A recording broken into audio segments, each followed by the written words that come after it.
What if the person you were never supposed to fall for was always the one your heart was saving itself for? What if a silly bet between two friends accidentally unlocked a love so real, so raw, so completely unexpected, that neither of them had a dictionary powerful enough to describe it? What if her tough exterior, her cold eyes, her walls built like ancient stone fortresses, were never meant to keep everyone out, but were specifically, carefully, quietly waiting for you to be brave enough to knock?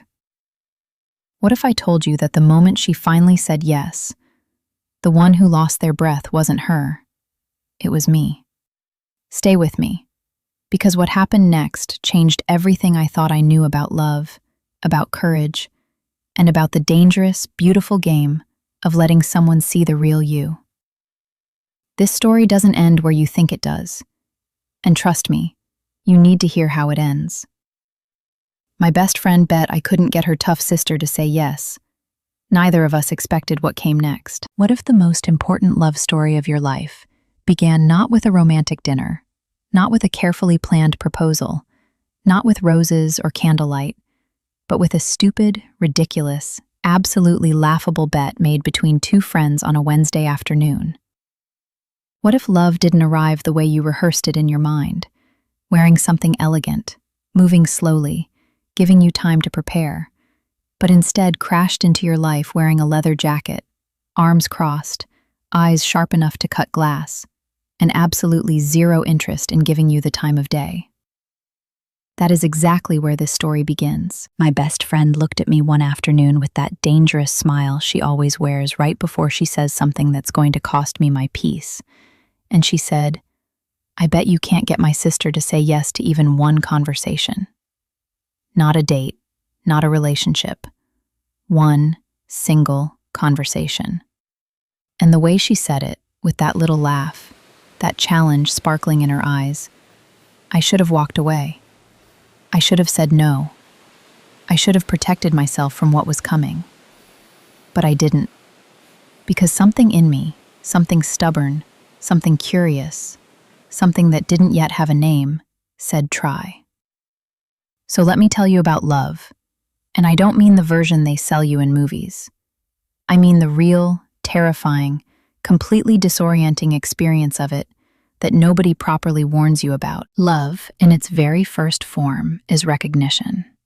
It is that single, electric, almost violent moment when you look at someone and something inside you, deep, ancient, beyond logic, whispers, "There you are." Not "you're beautiful" or "you're interesting," but "there you are," as if your soul had been searching through crowds and lifetimes and wrong turns, and finally landed on the right face. When I first saw her, standing in her kitchen, not even looking at me, completely unbothered by my existence, I felt something I had no language for.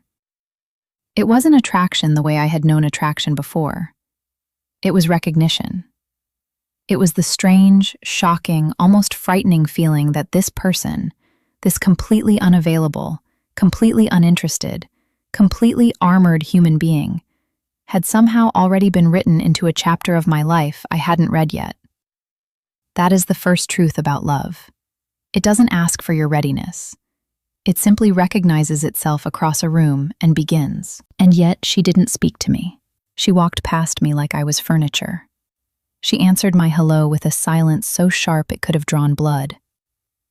My best friend watched from the corner of the room, laughing quietly into her coffee, thoroughly entertained by my immediate, obvious, spectacular failure. But I didn't leave, because love, in its second form, is courage. And this is the part nobody talks about enough. Love is not the soft, comfortable feeling they show you at the end of romantic films. Love, in its earliest, truest stage, is an act of extraordinary bravery. It is the decision to remain in a room where you are not wanted. It is the choice to say good morning again tomorrow, even though yesterday it was ignored. It is the terrifying, ego-destroying, soul-stretching act of being vulnerable to someone who has given you absolutely no guarantee of safety. Real love is not for the faint-hearted. It asks you to show up, raw and honest and completely unprotected, and keep showing up, not because you are certain of the outcome, but because something in you insists that the attempt itself is worth everything. Courage in love means you silence the voice that says, protect yourself, and you listen instead to the quieter, braver voice that says, be real. I chose to be real with her, and it cost me every defense I had. Days passed, then a week. She remained impossible. She was sharp where I was soft. She was closed where I was open. She had answers ready for every question before I even finished asking it. Answers designed to end conversations, not begin them. And my best friend, ever the entertainer, was keeping score, delighted by every small defeat I suffered. But then, one evening, something shifted. I stopped trying to impress her. I stopped rehearsing lines. I stopped performing the version of myself I thought she might find acceptable. I sat down beside her, looked at the sunset she was watching through the window, and I said nothing. Just sat there, quietly, present, not asking for anything. And she looked at me, for the first time, really looked at me, and said, "You're still here." I said, "Yes." She was quiet for a long moment. Then she said, "Why?" And I told her the truth. Not the charming truth, not the impressive truth, the actual, unpolished, slightly embarrassing truth. Because I don't know how to stop. That is when I understood love in its third form, honesty. Not the honesty that performs vulnerability for effect, not the calculated confession designed to seem brave, but the raw, unscripted, completely terrifying honesty that falls out of you when you have finally run out of armor. Honesty in love is the moment you stop managing someone's perception of you and start simply existing in front of them, with all your contradictions and uncertainties and imperfect edges showing. It is the moment you say something true, not because it will work, not because it is strategic, but because it is the only thing left to say. And the shocking, staggering, almost unbelievable power of that honesty is this. It creates a space where the other person feels, perhaps for the first time, safe enough to be honest too. She had built walls because people had always given her a performance. When I gave her the truth instead, her walls had no performance left to defend against. Honesty broke through in a single quiet sentence what weeks of cleverness could never have touched. She started talking. Slowly at first, carefully, the way someone speaks when they've been misunderstood so many times they've learned to ration their words. She told me about the exhaustion of being the strong one, the responsible one, the one everyone expected to have everything together. She told me about the loneliness of being surrounded by people who saw only her strength and never asked about her softness. She told me things I don't think she had said out loud to anyone before. And I listened, not to respond, not to fix, not to find the perfect thing to say, but just to receive what she was giving me, to honor the enormity of her trusting me with it. And in that listening, I discovered love in its fourth form, presence. True love is not the grand gesture, not the elaborate declaration, not the perfectly chosen gift.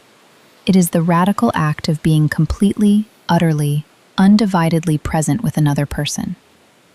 It is giving them not just your time, but your full attention, your full heart, your complete and unconditional witness to who they are.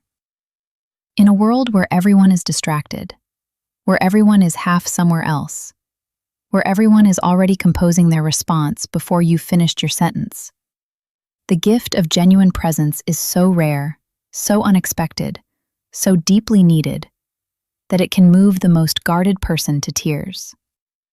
She had been surrounded by people her whole life, but very few of them had ever truly shown up for her. Not to be seen, not to be impressive, but simply to see her. When I gave her that, when I became a person who was fully there, fully listening, fully present, something in her that had been locked for years, quietly, carefully, remarkably, began to open. My best friend called me that night to collect her victory. She assumed, logically, reasonably, that nothing had happened. She assumed the bet was over, and she had won. I told her what had occurred. There was a long silence on the other end of the phone. Then she said slowly, "Wait, she talked to you?" "Yes." Another silence. "For how long?" 3 hours. The sound she made was not the triumphant laugh of someone who had won a bet. It was the stunned, slightly disbelieving sound of someone who has just watched something genuinely remarkable happen in front of them. My best friend, who knew her sister better than almost anyone, had never once in years of trying gotten 3 hours of unguarded conversation from her. And somehow, through some combination of stubbornness and honesty and quiet, patient presence, I had. Neither of us had expected that, because love, in its fifth form, is surprise. And this is perhaps the most humbling, most human truth about it. Love refuses to be predicted. It refuses to follow your timeline, your conditions, your carefully constructed expectations. It arrives in the wrong season, through the wrong door, wearing the wrong face, and it is always, always more than you prepared yourself for. I had walked into this story thinking I understood what the ending would look like. My best friend had bet on an outcome she was certain of. And love, quietly, patiently, almost smugly, rewrote both of our scripts. It took the girl everyone called unreachable and let her be reached. It took a bet that was supposed to be funny and turned it into something sacred. It took two people who approached each other for entirely the wrong reasons and gave them entirely the right result. Love's greatest gift and its greatest disruption are exactly the same thing. It always exceeds your imagination, always goes further than your plan, always means more than you expected it to mean. You cannot outsmart love. You cannot outplan it. You can only, humbly, gratefully, with your whole heart open, receive it. Weeks became months. The woman who hadn't given me the time of day became the person I could talk to until 4 a.m. about things I had never spoken aloud. The walls didn't disappear, they transformed. They became a depth. They became the history of a person who had survived enough to be worth knowing, who had been careful enough to be worth trusting, who had waited long enough to be worth the wait. Every conversation felt like discovering a new room in a house I had somehow already known I wanted to live in. Every moment of her laughter, which I had earned slowly, patiently, one honest exchange at a time, felt like winning something far more valuable than any bet. And my best friend? She stopped laughing. Not because anything was wrong, but because she was watching something unfold that she hadn't anticipated. Something that was moving even to someone who considered herself a permanent spectator in other people's love stories. She told me once, quietly, "I made that bet because I thought you'd fail in 5 minutes and we'd have something to joke about. I didn't think you'd actually show her that she was worth being patient for."